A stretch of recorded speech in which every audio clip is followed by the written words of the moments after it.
एक आवश्यक सूचना है, सुन लीजिए। आज रविवार है, अगला रविवार को अभिमन्यु भी आपके यहाँ सत्संग है, और उसके अगला रविवार को स्वामी जी महाराज का ये खुशी की बात है कि फिर औरंगाबाद में आगमन हो रहा है, तो उस दिन मेरे यहाँ सत्संग होगा 2 बजे से लेकर 5 बजे तक। 2 बजे से होगा मेरे यहाँ पर जितने लोग उपस्थित हैं उनसे करबद्ध प्रार्थना है कि एक एतवार छोड़ के उस एतवार में स्वामी जी महाराज जब आएंगे 2 बजे से आप लोग वहाँ पर दर्शन देंगे। एक हमारे वो पंजाब से गुरु भाई आएंगे, वो भी 2 मिनट का भजन गाएंगे, 1 मिनट, लेकिन उसके पहले 2 मिनट का हमारे ये भजन दिया करेंगे, या 2 मिनट का ये या 2 मिनट का ये, 6 मिनट समय हम और ले रहे हैं। थोड़ा सा बोला श्री गुरु महाराज की। अब तो संख्या में बहुत और आवाज उत्तम आ रहा है, इसलिए बोलिए प्रेम से श्री गुरु महाराज की, स्वामी जी महाराज की। गुरुवर के कृपा भगत भक्ति से ले, गुरुवर के कृपा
गुरुवर के मलवा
ध्यान दी दूसरा प्रेम से बोले श्री गुरु महाराज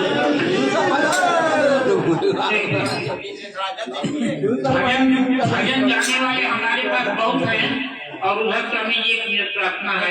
मैं अपने हिस्से का भी अपना समय निकाल के एक बहन जी आई है 2 मिनट तो गाएंगी। आइए जल्दी आइए 2 मिनट आप आइए यहीं आइए हवा इधर कर दीजिए ठीक बा उरे कामयाब है बा खाली होता है नहीं कर दी बंद किया गया लंबा मत बढ़ाइए हरिए बोलिए लंबा मत बढ़ाइए।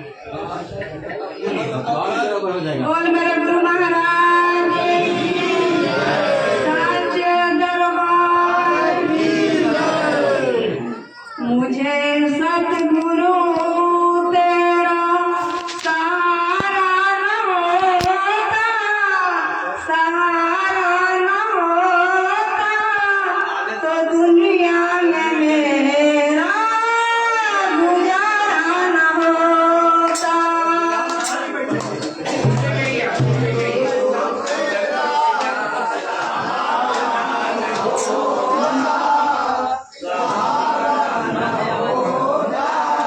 तो दुनिया में मेरा गुजारा न होता मुझे सतगुरु तेरा सहारा न होता सहारा न होता तो दुनिया में मेरा गुजारा न होता तो दुनिया में मेरा गुजारा न होता।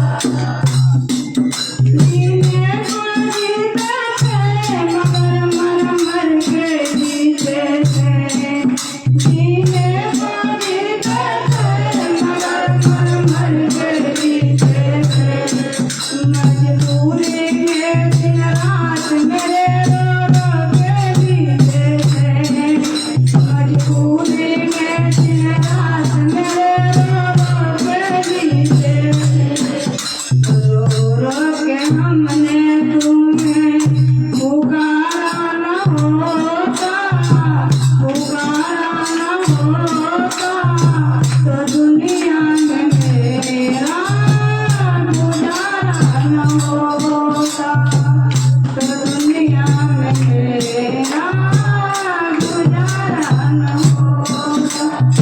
मुझे सतगुरु तेरा सहारा न होता सहारा न होता तो दुनिया में मेरा गुजारा न होता। करम पुरिया करके प्रभु मेरा वक्त गुजर जाता है परम पुरिया करके प्रभु मेरा वक्त गुजर जाता है। सुनते हैं तेरे दर पे बुरा से बुरा भी सुधर जाता है सुनते हैं तेरे दर पे बुरा से बुरा भी सुधर जाता है।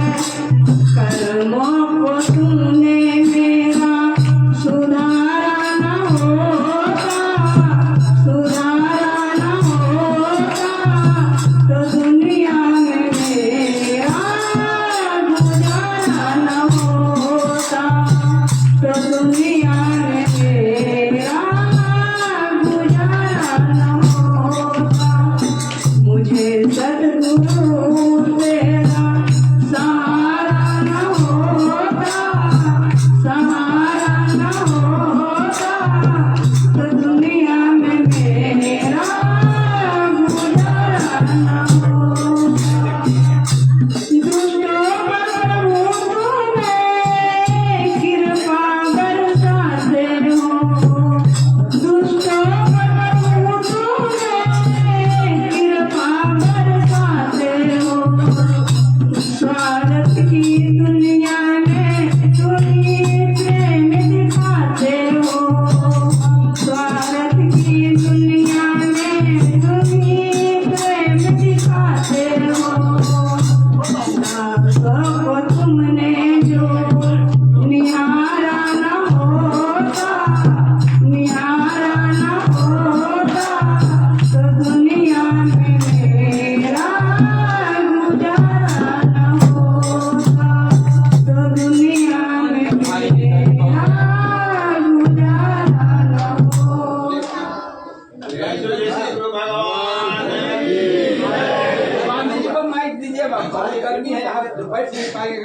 स्वामी जी घुमाए बोलेगा बोल में गुरु भगवान की जय। सब बीमार पड़ जाएंगे कुछ नहीं और लाइनें नहीं है तो क्या होगा छोटा बोलिए जी एकदम छोटा छोटा लाइन आ गई कोई बात नहीं। प्रेम से बोले सतगुरु भगवान की जय। मेरे सतगुरु मोहे सुमिरन सिखाओ मेरे गुरु पैया पढ़ो मोहे सुमिरन सिखा दो मेरे गुरु पैया पढ़ो गुरु पैया पढ़ो मोहे या पढ़ो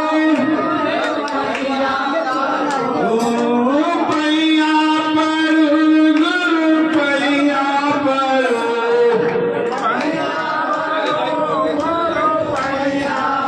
हे मोहे सुमिरन सिखा दो गुरु पैया पढ़ो मोहे सुमिरन सिखा दो मोहे सुमिरन सिखा दो गुरु पैया पढ़ो मोहे सच्ची रहिया दिखा दो गुरु पैया पढ़ो सच्ची रहिया सच्ची रहिया दिखा दो गुरु पैया पढ़ो सच्ची रहिया दिखा दो गुरु पैया पढ़ो मोहे सुमिरन सिखा दो गुरु पैया पढ़ो मोहे सुमिरन सिखा दो गुरु पैया पढ़ो मोहे सुमिरन सिखा दो गुरु पैया पढ़ो मोहे सुमिरन सिखा दो गुरु पैया पढ़ो मोहे सुमिरन सिखा दो गुरु पैया पढ़ो मोहे सुमिरन सिखा दो गुरु पैया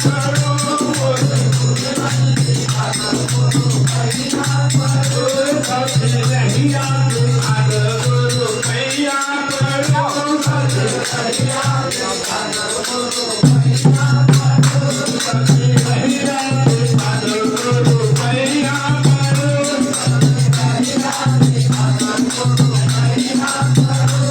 मुक्ति पाए नरतन पाया मुक्ति मुक्ति पाए नरतन पाया मुक्ति करे गुरु भक्ति का भेद न पाया करे गुरु भक्ति का भेद न पाया करे गुरु भक्ति का भेद न पाया मोहे भक्ति सिखा दो गुरु पैया पढ़ो मोहे भक्ति सिखा दो गुरु पैया पढ़ो मोहे भक्ति सिखा दो गुरु पैया पढ़ो मोहे भक्ति सिखा दो गुरु पैया पढ़ो मोहे सुमिरन सिखा दो गुरु पैया पढ़ो मोहे सुमिरन सिखा दो गुरु पैया पढ़ो सच्ची रहिया सिखा दो गुरु पैया पढ़ो सच्ची रहिया सिखा दो गुरु पैया पढ़ो गुरु पैया पढ़ो गुरु पैया पढ़ो गुरु पैया पढ़ो गुरु पैया पढ़ो गुरु पैया पढ़ो गुरु पैया पढ़ो गुरु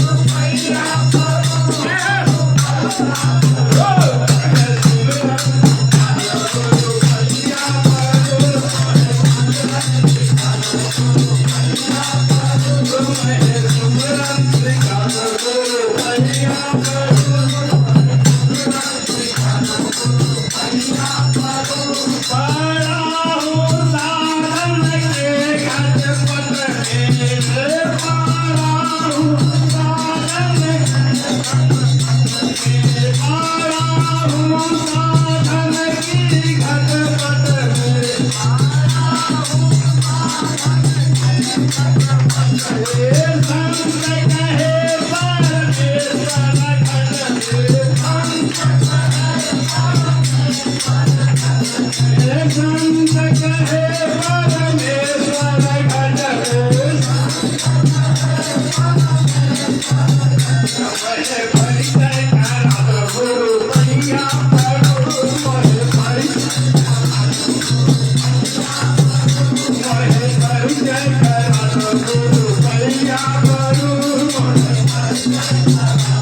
बोलिए सदगुरु भगवान की। अब मैं गया से आए हुए राधा पांडी से निवेदन करूंगा कि वो भजन गाया के राधा पांडी। अब आप भी देखिए, देखिए गया से आए हुए हैं राधा पांडी। आ जाओ मत बाहर बैठे हैं, देखिए। आ रहे हैं इधर से आइए, इधर से आइए।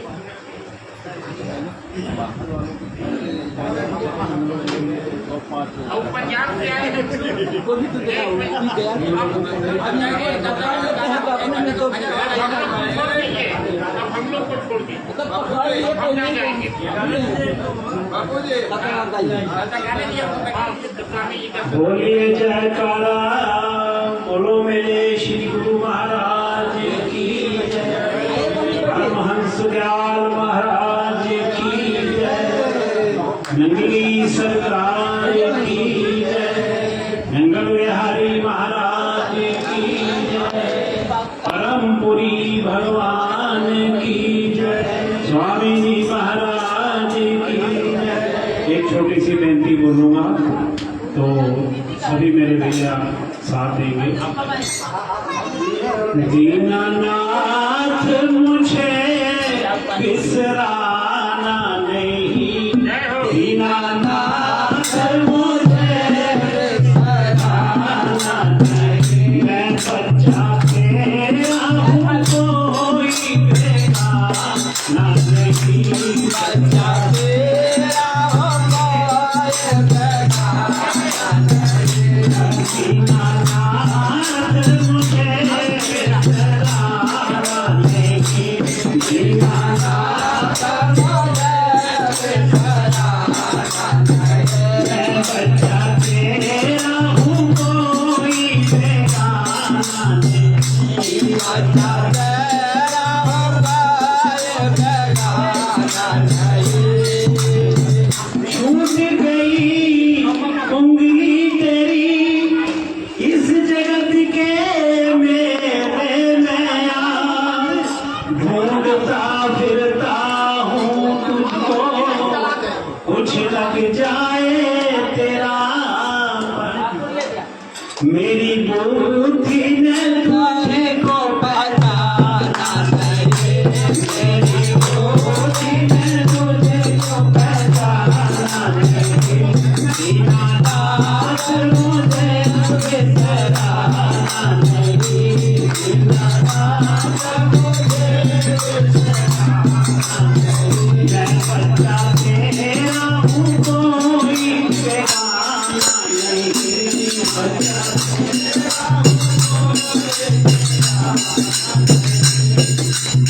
जगत की चमकीली चीजों ने लुभाया मन मेरा, फंस गया हूँ आके छुड़ाओ भगवन, तेरी माया को मैंने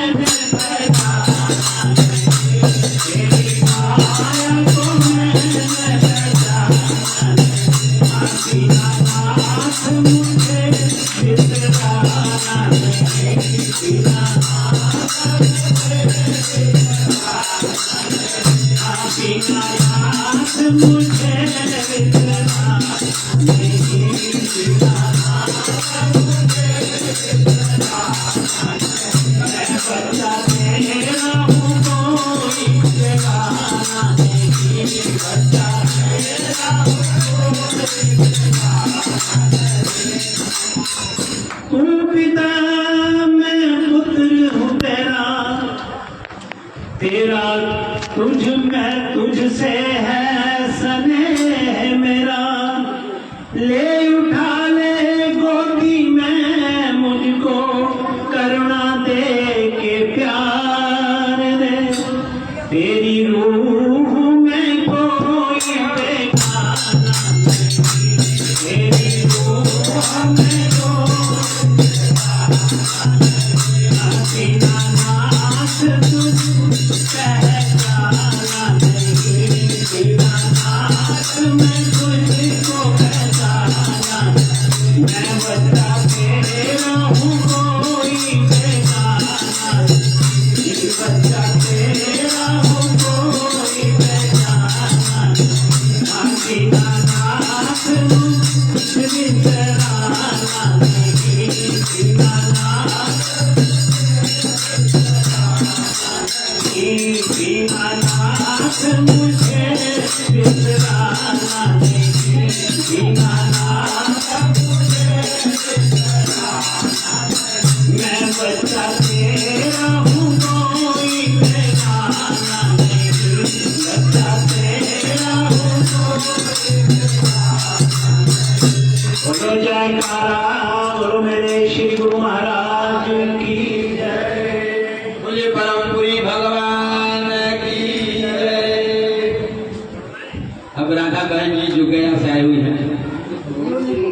महाराज की जय। बिना गुरु के ज्ञान कोई के भय न करो, बिना गुरु के ज्ञान कोई के भय न करो, जोया भागा हुए गुरु शरण में अइबे न करो, जोया भागा हुए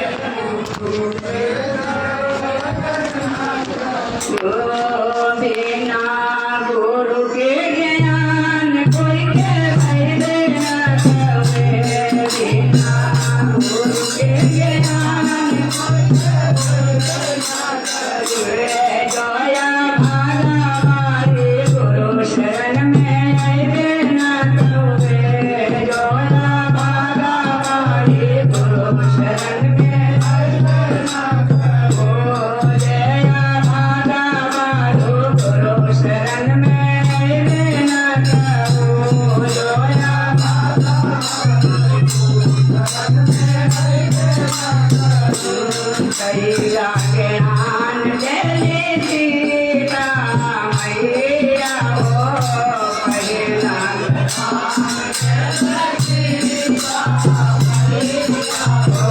पहिला ज्ञान देले सीता मैया हो, पहिला ज्ञान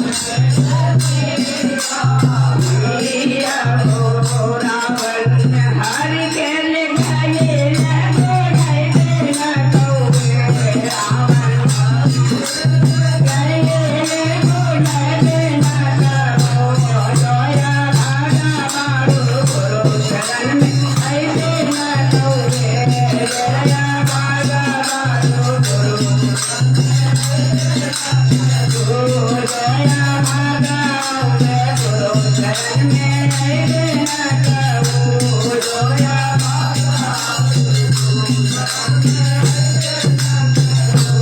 बिना गुरु के ज्ञान कोई के अइबे न करो, बिना गुरु के ज्ञान कोई के अइबे न करो, जया भागा हुए गुरु शरण में अइबे न करो, जोया भागा हुए गुरु शरण में अइबे न करो, जोया भागा हमारे गुरु शरण में अइबे न करो, जोया भागा हमारे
आत्मा धरा में जीवन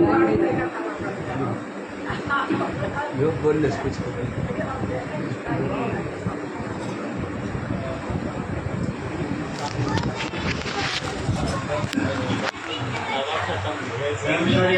भगवान की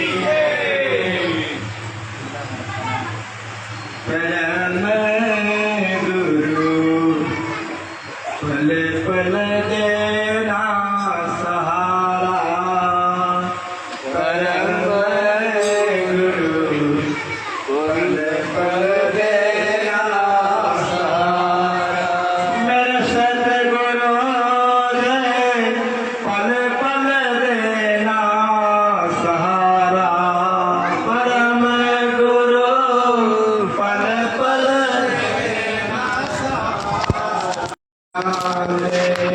सतगुरु तुम ही सया सेवा सुमेरा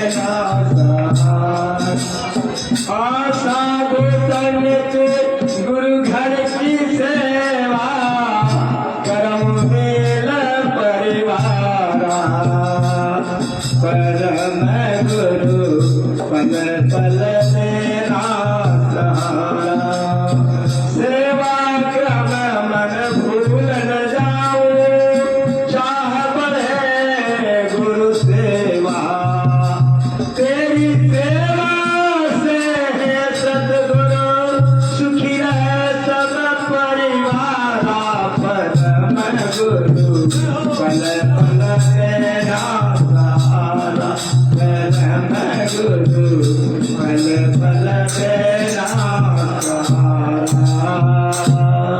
प्रेम श्री सदगुरु भगवान की बोलिए, सदगुरुदेव भगवान की जय। अब समय बहुत हो गया है। पूज्य बाबा जी परमपुरी धाम से पधारे हैं आपके बीच में। अब मैं माइक पूज्य स्वामी जी महाराज को देता हूँ। बोलिए क्या नाम बोलने को भगवान की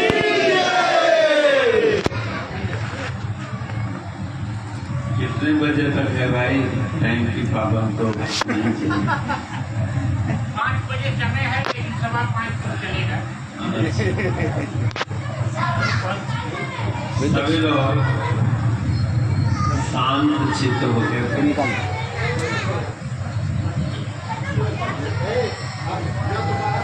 थोड़ा आगे पीछे होकर आराम से बैठिए।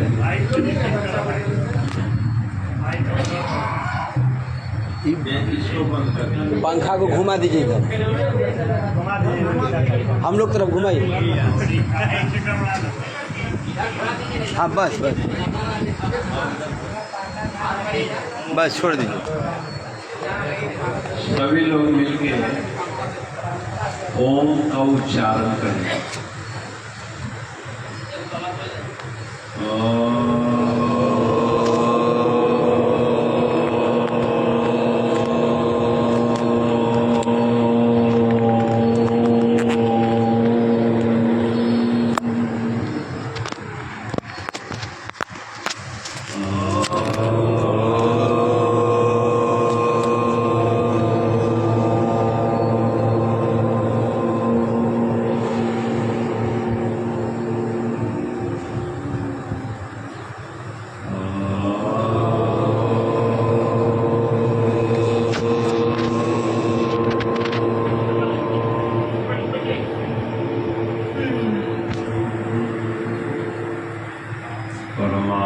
परमात्मानमेकं जगद्बीजमाद्यं निरीयं निराकारोऽकारवेद्यं यतो जायते पाल्यते न बीजम् अमीशं गरीयते अग्रवीशम्।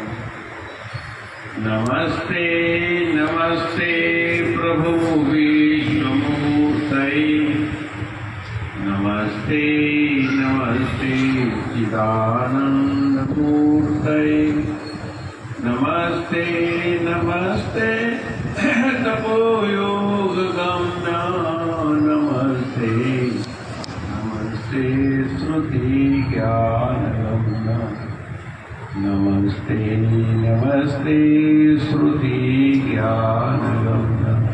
बोलो सच्चिदानंद भगवान की जय। श्री सतगुरु परमपुरी भगवान जी के छत्र छाया में बैठे औरंगाबाद व आसपास के विभिन्न क्षेत्रों से आए हुए गुरु भाई और गुरु बहनों, आज श्री पाठक जी के निवास स्थान पर अक्षय पाठक अक्षय पाठक जी के वो अशोक पाठक के निवास स्थान पर उनके पुत्र अशोक जी के प्रयास से आग्रह से ये दैनिक जो रविवारीय साप्ताहिकी सत्संग है आपके निवास पर संपन्न हो रहा है। आप लोगों के इस साप्ताहिकी संगठन सत्संग देखकर मन को बड़ा हर्ष होता है। जीवन में कोई न कोई नियम जरूर होना चाहिए। यम और नियम अष्टांग योग के दो प्रमुख हैं जो गौण पढ़ते जा रहा है। आज योग का मतलब आसन से है, लेकिन योग की जो मूल आधार है वह यम है व्यक्तिगत, जिसके अभाव में आप स्वयं में अशांत हैं। मनुष्य की व्यक्तिगत जो अशांति है परिवार में, वह समाज में,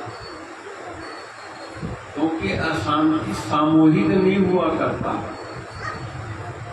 सामूहिक अभाव हो सकता है। जैसे चावल का अभाव है, आटा का अभाव है, या अन्य संसाधनों का अभाव है, जिसको समूह के साथ महसूस किया जाता है। लेकिन जो अशांति है, चित्त की जो व्यग्रता है, ये परिवार परक नहीं है और समूह परक भी नहीं है, ये व्यक्तिगत है। और जैसे पढ़ाई व्यक्तिगत है ना, पढ़ाई समूह परक नहीं है कि एक पढ़ ले तो समूह को फायदा हो जाए। आपके 4 बच्चे हैं तो चारों को ही पढ़ना पड़ेगा। एक दूसरे के जगह पर कोई पढ़ाई पढ़कर उसको विद्वान बना दे, संभव नहीं है। ऐसी भक्ति भी व्यक्तिगत है, स्वतंत्र, स्व मैंने खुद, तंत्र मैंने तरीका। हर व्यक्ति को स्वयं को नियंत्रित करने के लिए भक्ति करनी चाहिए। आज इसी का उपदेश श्री गुरु महाराज ने कहा। एक दफा श्री परमपुरी महाराज विराजमान थे और उन्होंने कहा कि तुम लोग कहते हो कि गुरु बिन भवनिधि तरई न कोई, और जो विरंच शंकर सम होई। कहते हो कि गुरु महाराज जी भव सागर से तार देंगे, बैतरनी से महाराज जी पार करेंगे। लेकिन महाराज जी बड़े व्यवहारिक मुद्रा में बैठे थे, सच्चाई के धरातल में थे। उन्होंने कहा कि बेटा, अगर तुम्हारे को बैतरनी से मुझे ही पार करना होता तो मैं रोज 2, 4, 5, 10 को भी पार कर दिया होता, अब तक हजारों लोगों को, लाखों लोगों को पार कर दिया होता। लेकिन सच्चाई यह है, उस बैतरनी को तुम्हें खुद पार करना होगा, तुम्हें ही तैरना होगा। गुरु बिन के मतलब क्या हुआ कि गुरु की जुक्ति, तैरना है तो कैसे तैरना है, गाड़ी चलानी है तो कैसे चलानी है, पढ़ना है तो कैसे पढ़ना है। ये टीचर सहायक तो हो सकता है, लेकिन तुम्हारी जगह पढ़ करके तुम्हें नंबर नहीं दिला सकता, तुम्हें पास नहीं करा सकता। यह सच्चाई है, ध्रुव सत्य है। आप यहाँ परमपुरी के पुराने गुरु भाइयों की संग संगति में यहाँ बैठे हैं, और प्रायः मैं लगभग सभी से परिचित हूँ, और मुझे इस बात का हर्ष है कि सब प्रेम भक्त बैठे हो, बिल्कुल प्योर भक्त बैठे हो, कार्यकर्ता समर्पित लोग बैठे हो। कुछ लोग पाठक जी के इर्द गिर्द के लोग आए कि भाई देखो गुरु भाई लोग क्या करते हैं, भजन तो सब एक जैसी हो। लेकिन इस सत्संग में व्यवहारिकता पर बहुत जोर दिया गया है कि ऐ मनुष्यों, अगर तुम्हारा व्यक्तिगत व्यवहार ठीक है तो तुम्हें तरने से कोई रोक नहीं सकता, और तुम व्यवहार युक्त नहीं हो तो तुम्हें कोई तार भी नहीं सकता। और व्यवहार कहां से शुरू होता है? स्वयं से। आपका व्यवहार कैसा होना चाहिए? सुबह उठते ही कराग्रे वसते लक्ष्मी, करमते तू सरस्वती, करमूले स्थितो गोविंद, प्रभाते कर। ये व्यवहार है। उस अदृश्य सत्ता से जुड़ने का नाम है भक्ति। नए पुराने को दिल की गहराई से यह समझ लेना चाहिए कि हमारा आपका जो जीवन है वो कोई अज्ञात शक्ति के अधीन है, और वह अज्ञात शक्ति ही ईश्वर है, परमात्मा है। बहुत सारे आजकल के शिक्षित लोग कहते नहीं परमात्मा की कोई जरूरत नहीं। क्या जरूरत है भाई? बस हवा, पानी, रोटी, मकान आदि होना चाहिए, बस यही जिंदगी का मूल आधार है। तो हमने कहा अगर हवा, पानी, मकान, दुकान ही जीवन का संसाधन है तो फिर आदमी मरता क्यों है? फिर आदमी को तो मरना ही नहीं चाहिए, और मरता भी है तो मकान में ही मरता है प्रायः। शरीर का त्याग मकान में, परिजनों में होता है। ऑक्सीजन हवा भी चारों तरफ भरी पड़ी है, घर के घड़ों में, पानी में, बोतल के फ्रिज में, सब में ठंडा पानी भरा पड़ा है, और खाने की रोटी भी। तो हवा पानी के बगैर तो मनुष्य मरते देखे गए हैं, इनसे संपन्न या इनके अभाव। लेकिन जीवन जो है वो एक स्वतंत्र सत्ता है। सभी धार्मिक पुरुषों को, भक्तों को यह जान लेना चाहिए अच्छी तरह से कि हम आप जो जिंदगी जी रहे हैं इसके पीछे कोई अज्ञात शक्ति है जिसको हम लोग प्रारब्ध कह देते हैं, भाग्य कह देते हैं। दुख सुख के बैलेंस में संतोष वृद्धि जगाने के लिए भाग्य कहते हैं। भाग्य में ऐसा नहीं है, और भाग्य पर भरोसा रखने से बहुत सारी आकांक्षाएं शांत हो जाती है, कामनाएं खत्म हो जाती है। अब जैसे अडानी का बेटा 18 करोड़ की घड़ी पहने,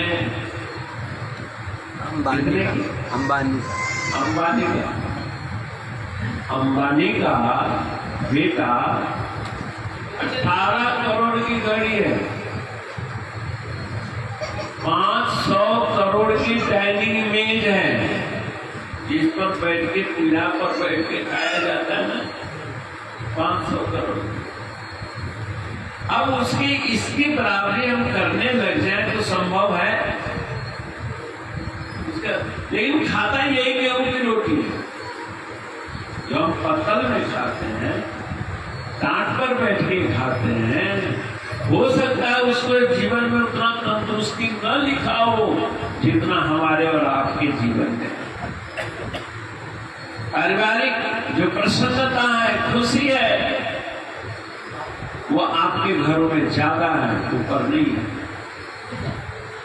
राजस्थान में एक लाला था और अपने लालाइन के साथ रात भर छत के ऊपर घूमता रहा, करोड़ों की कोठी के ऊपर था, नींद नहीं आ रही। दोनों मियां बीवी परेशान थे, कोई चिंता लगी होगी। सामने झोपड़ी वाले लोग थे, मजदूर मिस्त्री थे, और शाम को आते थे 5 बजे, खाना खाया 8-9 बजे तक सब सो जाते थे, गहरी नींद, उनको कोई पता ही नहीं होता था। अब उनकी अमन चैन की नींद से वो लालाओं की नींद और ज्यादा हराम हो गई, क्योंकि दूसरों का सुख, दूसरे की नींद हम लोगों को चुभती है, ये चैन से क्यों है? लाला ने कहा इनके पास कुछ नहीं है, झोपड़ी है, मजदूरी करते हैं, ये अमन चैन से सो रहे हैं, इनको खांसी भी नहीं हो रही है। और हम लोग इतने ठाट बाट, हमें एलर्जी हो जाती है, मच्छर आ जाता है। ये मच्छरों के बीच में भी है, फिर भी इनको मच्छर नहीं काटा। एक दफा दिल्ली आश्रम में था मैं, और एक कोई भक्त थे, प्राणनाथ नाम था, बहुत दूल्हे पतले थे, बड़े तेज स्वभाव। हम लोग सब सोए, सुबह उठे, कईयों ने कहा कि मच्छर बहुत था, मच्छर बहुत था। उन्होंने कहा हमें तो कोई मच्छर लगा ही नहीं। तो बोले कि मच्छर के पास मच्छर किया जाता है, जो मच्छर अब इतने चिड़ गए, क्या हमको मच्छर बनाता है। अरे आंखों तो वो भी है उसके अंदर, समझ गए? ला लाइन घूम रहे हैं, नींद देख करके नींद हराम कर। तो लाला जी बड़े बुद्धिमान थे, बोले इनको कल की चिंता नहीं है, और आज जो कमाया उसमें संतोष है इनको। और गीता के 12वें अध्याय में लिखा है, संतुष्ट सततम योगी यथात्मा दृढ़ निश्चय। वह मनुष्य योगी है जो संतुष्ट है आज की कमाई से, आज के चिंतन से, क्योंकि जो कुछ मिला है आज मिल रहा है, वर्तमान में मिल रहा है। भूत का पश्चाताप हो सकता है या अहंकार हो सकता है। भूतकाल का खानदान में या तो अहंकार होता है अथवा पश्चाताप होता है। आए हमारे बुजुर्गों ने क्या कर दिया, भविष्य कल्पना है शेख चिल्ली की तरह, जो कुछ है सो वर्तमान है, और वर्तमान में हम लोग जीना नहीं जानते। वर्तमान की हमारी कोई तैयारी नहीं है। इसलिए गुरु महाराज जी कहते वर्तमान की पहचान। मजदूर लोग या संतुष्ट व्यक्ति वर्तमान में जीता है, जो मिला ठीक है। लाख रुपया मिला तो क्या, करोड़ रुपया मिला तो क्या, 2 रुपया मिला तो क्या, संतुष्ट है। वो बड़े बड़े मखमली गर्दों की ख्वाब नहीं देखता। एक दफा भरमाड़ा आश्रम में गुरु पूजा की बहुत भीड़ थी 1974 में। अब कमरे बहुत कम थे, संसाधन कम था। अब कहाँ से रूटीन के, उम्र भी हमारी छोटी, नींद बहुत प्यारी, बच्चों को नींद बड़ी अच्छी लगती है। पढ़ाई जाए भाड़ में, भविष्य जाए भाड़ में, बस नींद चाहिए उनको। होता है कि नहीं घरों में? भविष्य की कोई चिंता है? भविष्य की चिंता तो बुजुर्ग लोग करते रहते हैं। बाबू तेरा क्या बनेगा, तेरा क्या होगा, कुछ पढ़ ले, कुछ लिख ले। बूढ़ों को चिंता बच्चों के भविष्य के लिए है, और बच्चों की चिंता नींद की है। नींद से ज्यादा कोई सुख करेगी। मुझे भी बड़ी अच्छी नींद आती है। अब जगह कहीं थी कहाँ सोए, कि एक भूसा का ढेर था, बरामदा था, उसमें भूसा पड़ा हुआ था। हमने यहाँ कोई नहीं आएगा, और वहीं सो गया और सो गया। बड़ी अच्छी नींद आई। लेकिन जब करवट बदला तो भूसा खिसके और नीचे जो है ठंड लगने लगी। मेरे को पीठ में ठंड लगने लगी। तो बचपन में सुना था कि भूसा में सांप रहता है और सांप ठंडा होता है। जय हो। अब तो मेरी नींद गए, नींद गया। अब मैं डर गया, मैं तो सांप के ऊपर सो रहा हूं। मैं बिल्कुल स्थिर कि मैं जरा हरकत करूंगा तो सांप मुझे डंक मार देगा। मैं धीरे धीरे बहुत देर तक देखा, ना वो सांस ले रहा है, ना छोड़ रहा है, ना दे रहा है, ना छोड़ रहा है। ये क्या बात है? मैं अपने दाहिने हाथ को उस पीठ ठंडी लगने वाली जगह पर ले गया और थोड़ा धीरे धीरे ऐसे ऐसे दबाया। नरम है कैसा, तो बड़ा सख्त था, ठोस था। फिर मैंने जरा जोर से दबाया तो ऐसे स्लिप मार गया। देखा बैठ के तो बर्फ की सिल्ली पड़ी हुई थी। बोल श्री गुरु महाराज। करने के लिए 5-7 बड़े बड़े बर्फ की सीढ़ी उस भूसा में दबा के रखा हुआ था ताकि वो गल न जाए। और मुझे मालूम नहीं था, मैं उस बर्फ को इस सर्प मान बैठा और मेरे दिल खराब हो गया। फिर खूब सारे उसमें भूसा डाल दिया, तोड़ी डाल दी, तब जाके मैं चैन से नहीं। एक दफा शास्त्री नगर दिल्ली में बात कर रहा हूं, संतुष्ट आदमी हो तो कितनी अच्छी नींद आती। तब हमारे शारीरिक श्रम की सेवा थी और शारीरिक श्रम में बजरी ढोलना, बालू ढोलना, सीमेंट ढोना, ये सब करता था।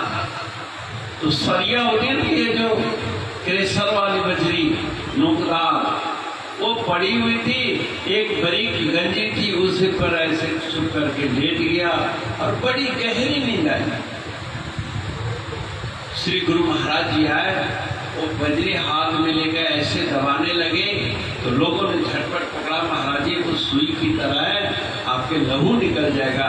महाराज जी की जो त्वचा थी अत्यंत कोमल थी। महाराज जी ने कहा, अरे नहीं भाई, मैं ये देख रहा हूं मुझे गद्दों पर नींद नहीं आ रही है और ये कांटों पर सो रहा है। ये जो सरिया है ये तो कांट है, लेकिन इसको कहते हैं मस्ती की नींद। सेवा करने के बाद काल निरपेक्ष अवस्था आ जाती है। वर्तमान के कांटे नहीं चुभते हैं, बल्कि वर्तमान के फूल चुभने लग जाते हैं। महाराज जी ने कहा, अब मेरी भी नींद खुल गई हलचल सुन करके। बोले, पिता अपने शरीर को इतना कठोर बना सकते हो कि कांटों पर भी नींद आती है, और अपने शरीर को इतना कोमल बना देते हो कि 2 गुलाब की पंखुड़ी अगर पीठ के नीचे पड़ जाए तो वो भी चुभने लग जाती है। इसलिए अपने आप को तितिक्षावान बनाना चाहिए, दुख सुख सहन करने की आदत बनानी चाहिए। तो मैं उस लाला की बात कर रहा था, वो गरीबों की नींद से बड़ा व्यग्र था, अशांत था। तो घर वाले बोले कि इनको भी अशांत करो, एक गरीबों को कैसे दुखी बनाया जाए। तो वो बोले कि मैं बना देता हूं, 99 रुपया खर्च करना पड़ेगा। बोले जितना मर्जी खर्च हो जाए। ये देखो धन का दुरुपयोग, दूसरों को दुख देने के लिए श्रम लगाना, बुद्धि लगाना, धन लगाना, और लोग लगाते हैं खा के किसी को केस में फंसा देना, ये कष्ट ही देना होता है। 99 रुपया गिन करके जो गरीबों का मुखिया था उसके सिराने रख दिया, सो गया। बोले तो सो ही रहे, मेरा 99 रुपया बेकार गया। बोले फल लगने में देखना 24 घंटा लगेगा। सवेरा हुआ, वो मुखिया जागा, हाँ जय लक्ष्मी माता, तुम भी नहीं यज्ञ न होते हैं, तेरे बिना तो कुछ बिना कमाए 99 रुपया सिर के नीचे आ गया। काश ये 100 रुपया होते, 1 रुपया कम काहे मिला। अब दिन भर कमाता उतना ही था जितना कि रात के खाना का गुजारा हो जाए। उस दिन उसने 2 रुपया कम किया, सामान को चिलाने में कम कर दिया कि 101 रुपया हो जाए। फिर घर वाले थे कि सामान कम है, बोले कि थोड़ा बचत कर, गई 1 रुपये के कम से कम और सामान लाइए। जैसे तैसे गई, ले आओ 1 रुपया मिला, बन गया 100। बोले यार 100 नहीं, 102 होता तो अच्छा रहता, 105 होता तो अच्छा। अब कृष्णा बढ़ने लगी।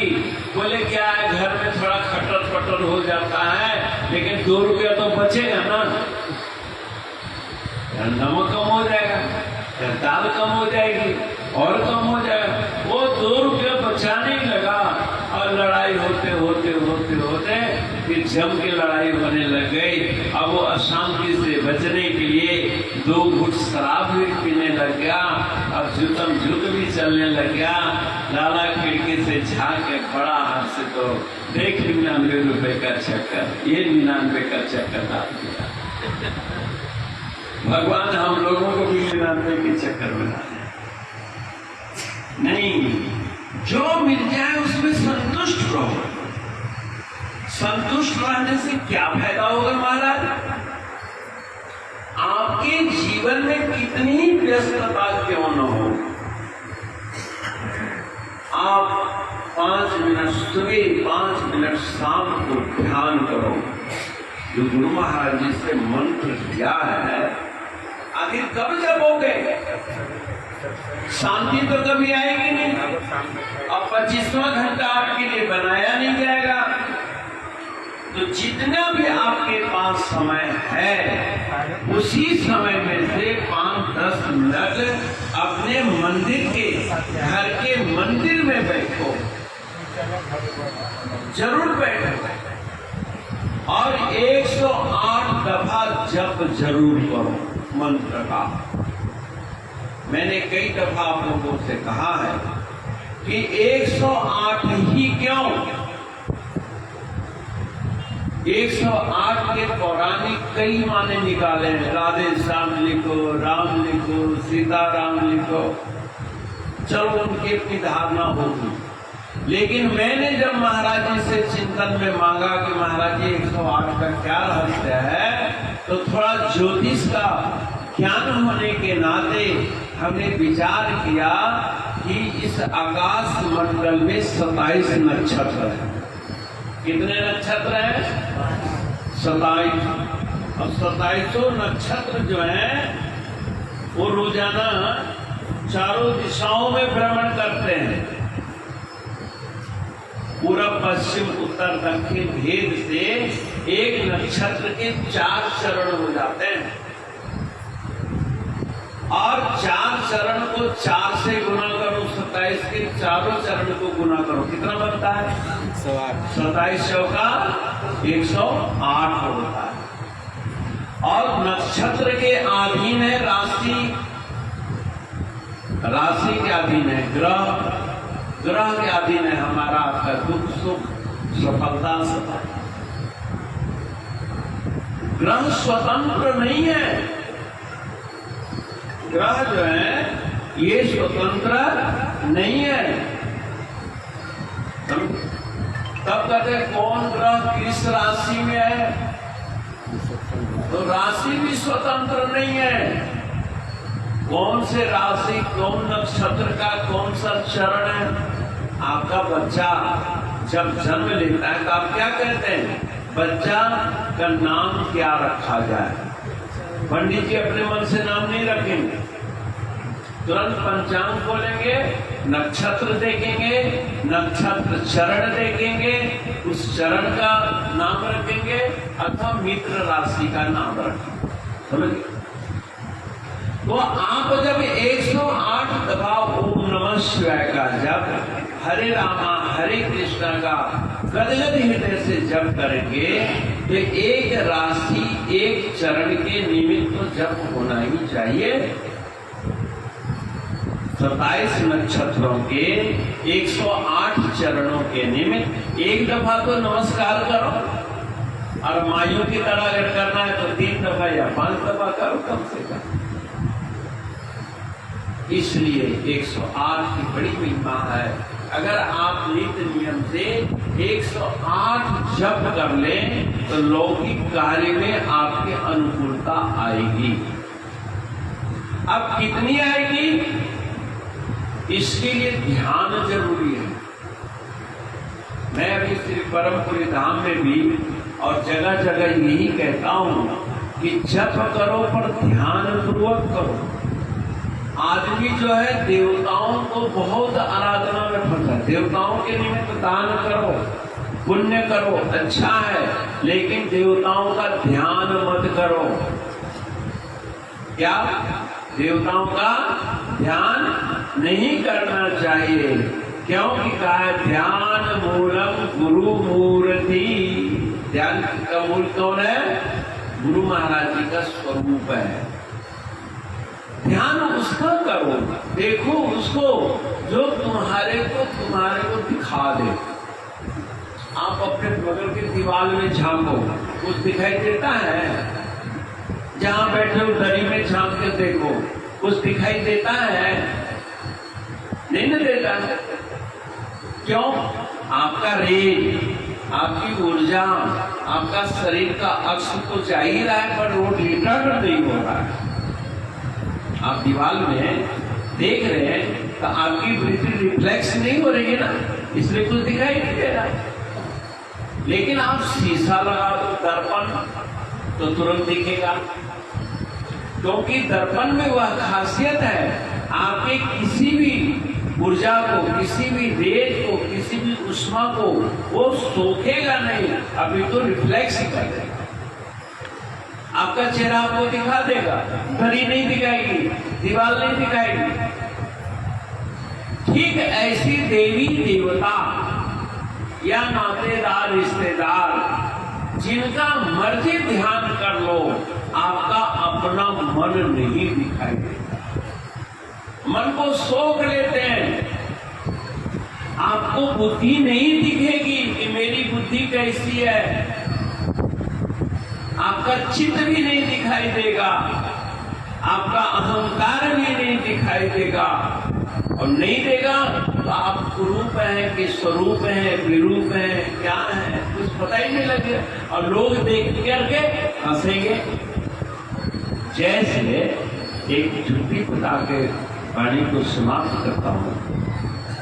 राज दरबार लगा हुआ था, सिर निधि का राज दरबार लगा था, और उनकी रूपवती गुणवती कन्या जयमाला लिए बैठी थी, और गुणवती कन्या की लालसा में नारद जी विष्णु रूप धारण करके बैठे थे। बोले, हे विष्णु, आज तक मैंने आपसे कुछ नहीं मांगा, साधना ही करी है, जब तभी किया है, लेकिन आज एक इच्छा जाग गई। बोले, क्या? बोले, मैं आप जैसा दिखना चाहता हूं। हम जैसा भगवान ने सोचा मेरे जैसे बन जाएगा तो अपने आप दिखेगा, लेकिन विष्णु बन नहीं रहा है, विष्णु का स्वांग दिखना चाहता। भगवान विष्णु ने कहा कि तर्क करना अच्छा नहीं समझा, क्योंकि जब बालक हठ में हो ना, आपका बच्चा भी हठ में हो या कोई मेंबर हठ में हो, आप उस समय समझा पाओगे? और खासकर श्रीमती जी हट पकड़ ले तो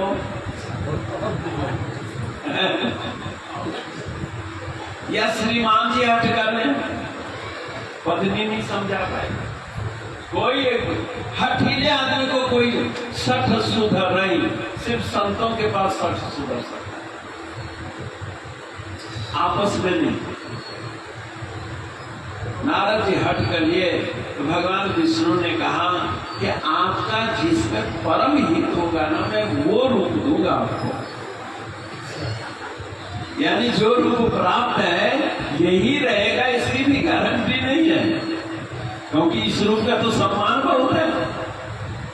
संत इसी रूप का लोग जाते हैं, दौड़ दौड़ के प्रणाम करते हैं, लेकिन मैं ऐसा रूप दूंगा जिसमें आपका हित तो होगा, लोग क्या करेंगे इसका मैं गारंटी नहीं देता। नारद जी सोचे कि मेरी बात मान गए हैं और चले गए, और एक कोने में बैठ गए। बोले, अब इस सुकन्या तो बस मेरे को ही वरण करेगी और तो किसी को वरण करेगी नहीं, क्योंकि लक्ष्मी स्वरूपा है, और सारे दुनिया वाले उनको नारद जी देख रहे हैं। ये ऋषि है। आइए महाराज, आज स्वयंवर में शायद राजा ने लड़की को आशीर्वाद देने के लिए बुलाया होगा संतों को, है? लेकिन ये क्या पता भी बुलाया है। और आचार्यों की श्रेणी में नहीं बैठ रहे हैं, ये तो जुवराजों की श्रेणी में बैठ रहे हैं, जैसे अपने आप को जुवराजी घोषित करना चाहते हैं। नारद जी को अपने आप में नजर आए कि मैं तो विष्णु, जैसे आजकल के किसी के अंदर कोई दोष है, कोई कमी है, किसी को दिखाई दे रहा है? किसी को अपनी कमी नजर नहीं आती। अपनी विकृति, अपना विरूपता किसी को नजर नहीं आ रहा था। और खासकर नारद, अद्भुत है, यह भी एक विशेष बात है ज्ञान के लिए। नारद जी जैसे ऋषि बंदर रूप है, लेकिन अपने आप को विष्णु मान रहे हैं। अद्भुत। जब सुकन्या आई, बगल में विष्णु भी आए, विष्णु जी को वरण करे, विष्णु जी लेके चल पड़े। और नारद जी को बड़ा गुस्सा आया, ये तो मेरी तरफ देखी ही नहीं। मेरे कभी आप जाओ ना मानस मंदिर, बनारस में है ना मानस मंदिर, वहाँ ये रूप देखने को मिलता है। बिल्कुल चलचित्र के माध्यम से सुकन्या गुणवती जब आती है तो नारद जी ऐसे उठते हैं, माला पहनने के लिए, वो कन्या आगे ले जाते, धर्म देते करके बैठ जाते। बहुत रमणीक मूर्ति। इतने में शंकर जी के 2 गण थे। याद रखना, कभी किसी की बुराई खुद मत बताओ, तो हो सके तो बुराई कैसे वो देख सके ये जुक्ति जरूर डाल दो। किसी को बुरा कहेंगे ना, लड़ाई होगी, वैमनस्य होगा। रुद्रों ने देखा, शिव के गणों ने, कि महाराज को मिला तो बंदर का रूप है, लेकिन ये अपने आप को विष्णु मान रहे हैं, कैसे बताया जाए। अगर हम कह देते कि आप बंदर जैसे हो तो हमको अभी श्राप दे देंगे। ऋषि श्राप बहुत प्रबल है। ऋषि श्राप से कृष्ण का वंश नहीं बच पाया, है ना। कभी किसी का श्राप नहीं लेना चाहिए, किसी की बददुआ मत लो, हो सके तो आशीर्वाद लो। ऐसा कोई आचरण ही न करे कि किसी का दिल दुखे, क्योंकि दिल दुखने पर ही बददुआ देता है।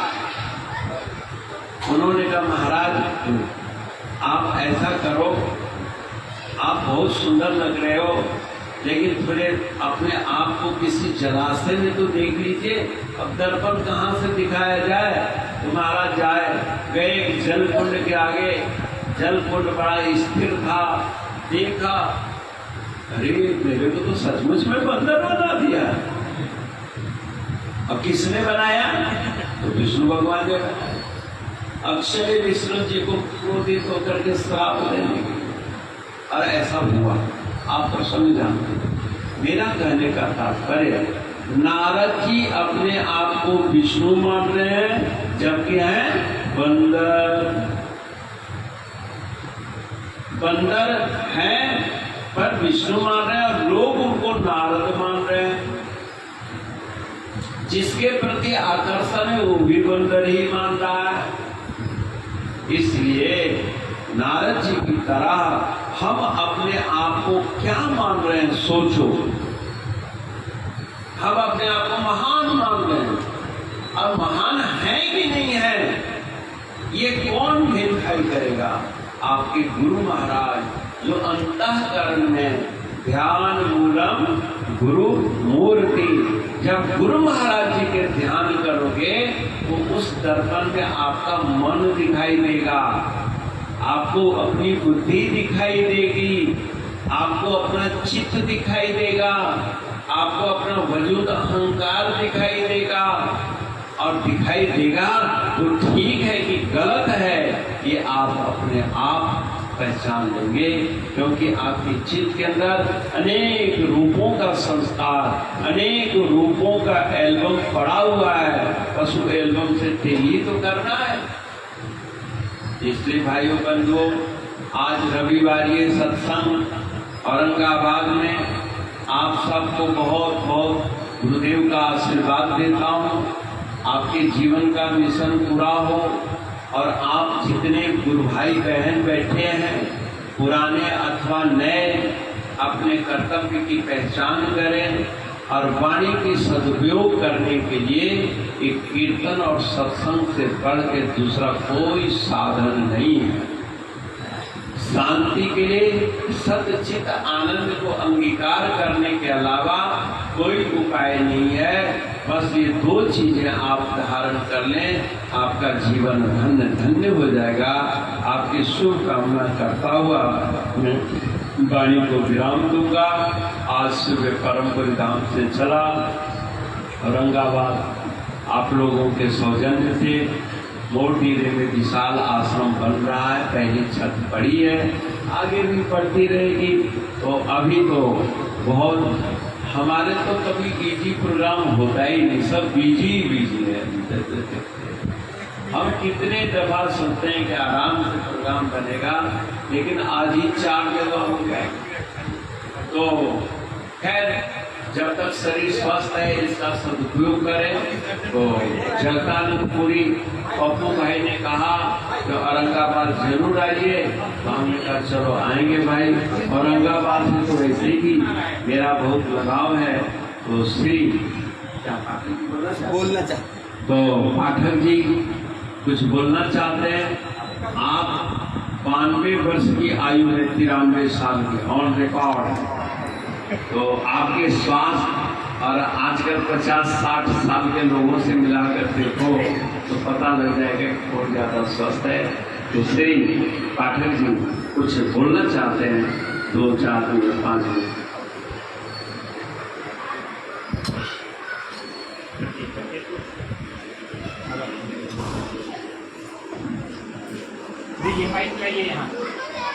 पहले मलवा तो पहनाइए। बोलिए सदगुरुदेव भगवान की। बोली बोलवा। अभी तक जितनी बातें हुई गदगद हो गए। अंत समय में हमारा जीवन तो अंतिम समय में है, लेकिन आज का प्रोग्राम से मैं बहुत संतुष्ट हुआ। ऊंचा महल तू बनाएगा, किस काम का लाखों का तोड़ा तू कमाएगा। रख हाथियों का झुंड किस काम आएगा, तू जैसा यहाँ आया है वैसा ही जाएगा। और तेरे सफर में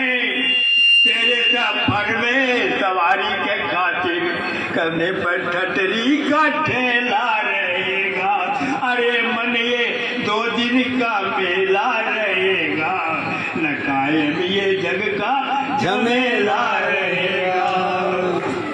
कहता है तू पैसा आएगा कभी काम, पर यह तो पता भला पैसा हुआ किसका गुलाम। समझा गए उपदेश हरिश्चंद्र कृष्ण राम, दौलत तो नहीं रहती है, रहता है सिर्फ नाम। छूटेगी संपत्ति यहाँ की यहीं पर, छूटेगी संपत्ति यहाँ की यहीं पर, तेरे कमर में न ढेला रहेगा। अरे मन ये 2 दिन का मेला रहेगा, न कायम ये जग का झमेला रहेगा। साथी है साथ तेरे बस खान पान तक, अर्धांगनी चलेगी केवल मकान तक। अब परिवार के सब लोग चलेंगे मकान तक, बेटा भी हक निभाएगा तो अग्निदान तक। इसके तो आगे भजन ही है साथी, हरि के भजन बिन अकेला रहेगा चलेगा। अरे मन ये 2 दिन का मेला रहेगा, न कायम ये जग का झमेला रहेगा। अरे मन ये 2 दिन, संस्कृत में लिखा है, धनानि भूमौ बसवस्य गोष्ठी, नारी गृह द्वारे जनय श्मशाने, देहि चितायाम परलोक मार्गे, घरवारू गच्छति जीवय का। गौशाला में गौ रह जाएंगे। मजाक न समझे, आप जिस स्थान में बैठे हैं, मैं ये गौशाला था और मैं गाय का बड़ा प्रिय था, थक गया, इसलिए इसको अभी रूप में परिवर्तन कर दिया। धनानि भूमौ बसवस्य गोष्ठी, शरीर भी कहाँ तक साथ देगा जब तक सीता पर नहीं चढ़ाया गया। देही सिखाया परलोक मार्गे धर्मानु गच्छति जीव रखा एक ही जीव है। गदगद आज की व्यवस्था से हो गया, जो भी हुआ बहुत ढंग से हुआ। हम एकदम अंतिम अवस्था में नहीं रहा गया। तो मैं आपका ऋणी हूँ कि हमको भी कुछ कहने का अवसर दे दिया गया। मैं गदगद हूँ, इसमें दो मत नहीं। जिस असोक्ति का नाम ले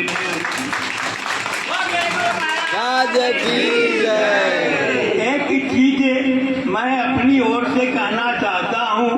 भगवान शंकर के प्रार्थना बहुत ढंग से किया गया और मैं भी करता हूँ, लेकिन एक प्रार्थना जो हमारे लिए बहुत प्रिय है, वो मैं अपने बंधुओं से कहूँगा कि आपको अगर नहीं जानकारी हो तो लिख लिया करेंगे। आरती करो हरिहर की करो, नटवर की भोले शंकर की आरती करो हरिहर की। सिर पर सती का मुकुट सवारे, तारों की पायल झंकारे। सकल चराचर जगमग डोले, उंगली पर विषधर की आरती करो हरिहर की। महादेव जय जय शिव शंकर, जय गंगाधर जय डमरूधर। हे देवों के देव, हे देवों के देव, मिटाओ तुम विपदा घर घर की आरती करो हरिहर की करो, नटवर की भोले शंकर की आरती। यह हमको बहुत प्रिय लगता है, इसलिए मैं आपको बात तो नहीं करूँगा। अगर आपको अच्छा लगे तो मैं अभी बुझाता है, एक आध महीना बचूंगा, ये आप लिख देंगे। धन्यवाद। बोलिए सदगुरु भगवान की, बोलिए सदगुरु भगवान की। आज का सत्संग समाप्त हो रहा है। जिन लोगों को स्वामी जी को चरण स्पर्श करना है करेंगे। गुरु भाई जितने हमारे आए हुए हैं लंगर का प्रसाद ग्रहण करके जाएंगे। बाकी क्या हाँ आरती घूम गया है, आरती आपको चाहिए तो वहाँ से विशेष आरती जाके ले सकते हैं, फिर घूम जाएगी। और प्रसाद ग्रहण करके जाइएगा। और बाकी तो ऐसे इधर मैंने गुरु भाइयों के लिए निवेदन है कि वो प्रसाद ग्रहण अगला सत्संग में आने का। हाँ, अगला सत्संग 4 तारीख को अरुणजय जी के यहाँ है, इसमें सब भी आएंगे। और 11 तारीख का जो सत्संग है जिसमें स्वामी जी महाराज रहेंगे वो मेरे आवास पर है। लेकिन मेरी एक विशेष प्रार्थना है कि अब हम लोग तो आ रहे हैं, लेकिन हमारे बाल बच्चे, हमारे परिवार, उनके अंदर संस्कार नहीं पड़ रहा है। तो हम आप लोगों से प्रार्थना करेंगे कि आप सब परिवार आए, सब पत्नी का आए, अपने बाल बच्चे जो इस शहर में हैं उनको भी लेके आए। चाहे कि हम लोग तो बस जो वही हिस्से पीछे बच रहे हैं, तो हम लोग कोशिश करें कि परिवार के सहित पहुँचे। बहन जी लोगों से भी निवेदन है, जिनको हमारे घर का पता नहीं पता होगा वो पाठक जी से पता कर लेंगे। 2 बजे से 5 बजे तक 11 तारीख को तो रविवार पड़ेगा। 2 बजे से 5 बजे तक आप आए। आज स्वामी जी का सत्संग बहुत संक्षिप्त हुआ, आप फिर उस दिन सत्संग सुनेंगे, आप लोग को आनंद आएगा। तो मैं पुनः प्रार्थना करता हूँ कि आप लोग सब परिवार आए। सबसे निवेदन कर रहे हैं कि अपने बाल बच्चे जो भी हैं, अब हम लोग तो इतने हो गए हैं कि ग्लोबलाइजेशन के जमाने में कि बाल बच्चे साथ में रह रहे हैं। बांदरी सेना के देखिए वीडियो जा रहा है। बोलिएगा